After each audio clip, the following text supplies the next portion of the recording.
Hey guys, I'm here at PSA's booth at SHOT Show 2020 to get the scoop on the newest additions to their product lineup to the PSAK series of carbines and rifles they're now having available, well, in the near future at least, for civilian shooters. So very exciting stuff. So why don't you give us a rundown of, this is the 103 model. That's right. And yeah, what was the impetus behind it? What were some of the hurdles you guys encountered? Give us everything. So this is our 103. We'll have 4 versions of this available. We'll have a version with a fixed stock and our cold hammer forged barrel chrome line. We'll also have that same version fixed stock and the FN cold hammer forged chrome line. Very cool. And then we'll also have the folding stock version of both of those as well. So we'll have 4 total variants. Where this came from, it was really, so when you look at a 103, it is, it's, you took the improvements from the 74 and you went back and put it on your 7.62 caliber. Now that we've got our GF3, our 7.62 lineup is solid, we're doing a 74 very soon, set to release here in the next probably 90 days. It just made sense. All the parts were in place, so it was a natural evolution. It was just one of those variants that it made sense to check. We were already there.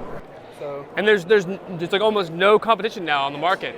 Once the parts kits all dried up, everybody stopped making them. That's right. Which I mean, I believe when I looked into it a while ago, all the major AK manufacturers that I talked to said it was just too expensive. And I guess they needed that economy of scale that PSA can bring to bear to actually make this thing make sense financially. That's awesome. I mean, the only thing that I'm seeing right now that doesn't look like 100% mil spec is you look at the locking piece of the rear trunnion, but it looks like it's still, mil spec isn't the right color, so to speak. It doesn't have the hole in it.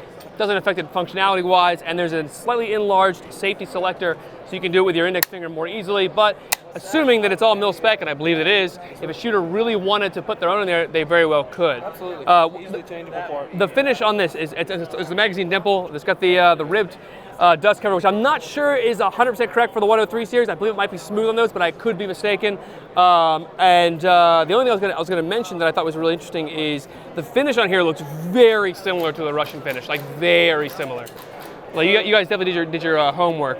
Yep, that was what we were going for. This was a true clone. So that was when we set out down this path. There have been a few projects that we kind of had to decide in the beginning, do we want to do a clone or do we want to make changes where it makes sense? And this was one of those projects that right up front we said, no, just do a clone.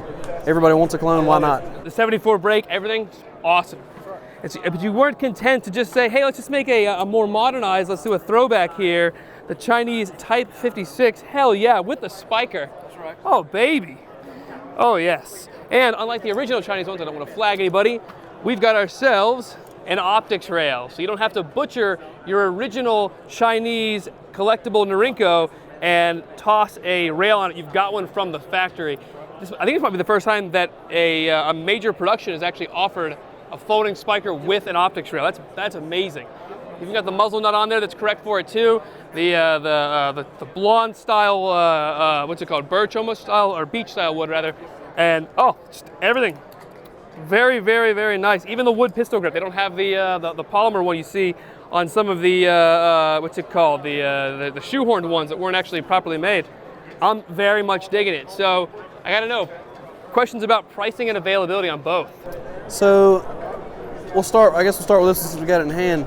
The availability on this one, we're looking at late Q2, early Q3. Okay. And pricing on it is going to be right in that $699 to $799. We haven't actually set that yet because we haven't ramped the production up on it yet to get an understanding of the number. Still a smoking deal compared to original ones. Absolutely, absolutely. Any possibility of a double folder Chinese style one? We do. The variants is already put in. We will do the true double spiker. That's badass. Very cool. Well, I'm going to take this home with me. Watch as this guy tries to catch me. No, this is awesome. You guys are doing a hell of a job. Thank you so much. Thank you. Pleasure talking to you guys. Yes, sir. Stay tuned for continued coverage of SHOT Show 2020 to see the latest and the greatest, not just from the Kalashnikov line of rifles, but also those from Armalite and Armalite-inspired ones, and all the great stuff here at SHOT Show. And if you don't want to miss anything, make sure you like, comment, and subscribe for more burst reviews.